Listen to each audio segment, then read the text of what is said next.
Last Friday we had Alex Starr, we had LaRota, we had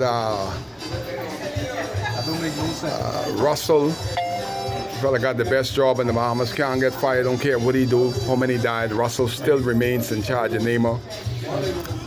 And they brought the Indian ambassador with his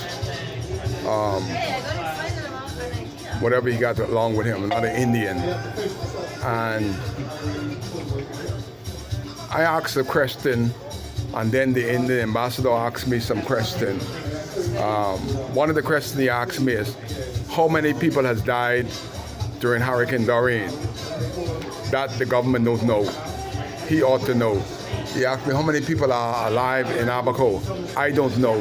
The government ought to know. So it seems like the government is not interested in telling the Indian ambassador the truth. I know them Indians are smart. They just like those India and China. They're probably the leaders in technology. So they know everything that's happening in this country. They're just going along with the plan, but they know already. So I asked these questions, and somebody in Freeport, one fellow in Freeport, I was supposed to answer him, but I answer him because every time you come on my Facebook and trying to suggest that I don't know what I'm doing or I'm too old to do what I'm doing, you're getting into argument you shouldn't get into, because I know who you are. I know who you are. I see your family picture. I see who your children look like. I see who you look like. But I ain't commenting on what you say.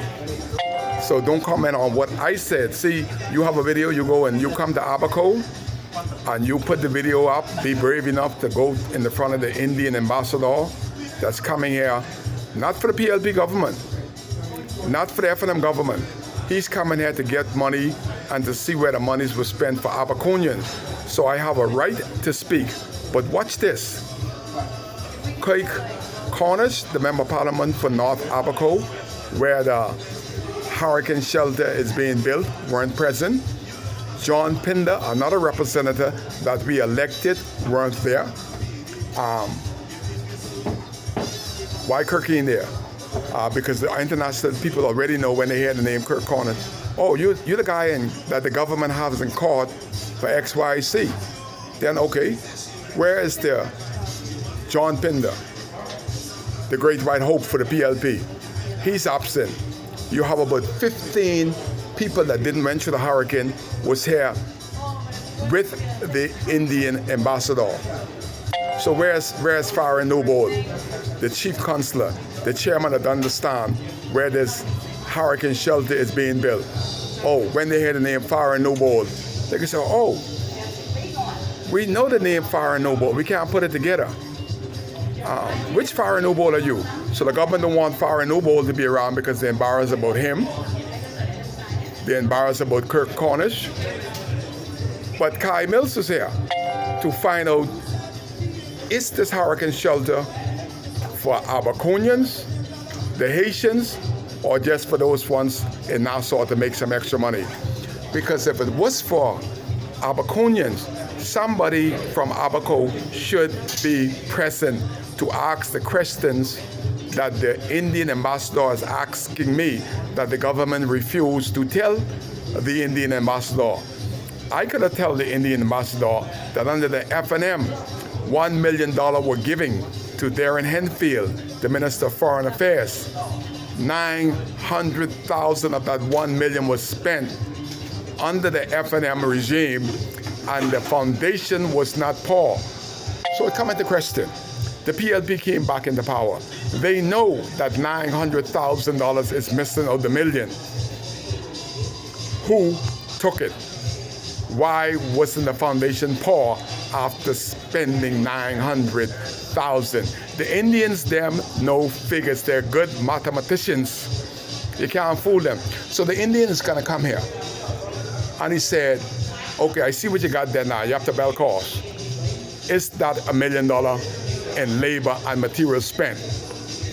What are y'all projecting from us, the India, the Indian ambassador? How much money are y'all projecting that we should give towards the completion of what we have already given you, 1 million.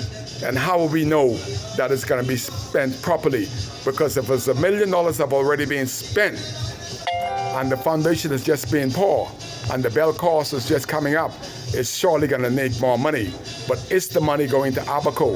Is this hurricane shelter for Abaconians? Hell no.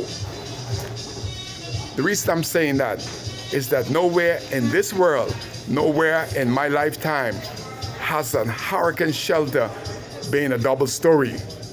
You don't go high, you build low and you build strong to the ground. You don't go to a double story unless you're having a convention center or you're just building for somebody to pocket money. The hurricane shelter is not for Abaco, it's not for Abaconians, because we don't go upstairs in a hurricane, we come down low because we know the wrath of Category 5. It's one of these kids, let you all know I speak because I have a constitutional right to speak in this country, and as an elected man, I got a double reason to speak. And as an Abaconian that went through a hurricane, I have a triple reason to speak without fear or favor or any ill will about any crookedology. And I see a lot of crookedology that's going on into the building of that hurricane shelters for the Haitians, because the behemoths ain't gonna have a chance to go in there. So what I wanted to ask the Indian ambassador, when are you gonna send the money to build a proper hurricane shelters for the indigenous Abaconians? That is why I speak, while the rest of them have their inbox thought, y'all don't live here. Kai live here, and Kai cares. That's why they speak. That's why I'm here.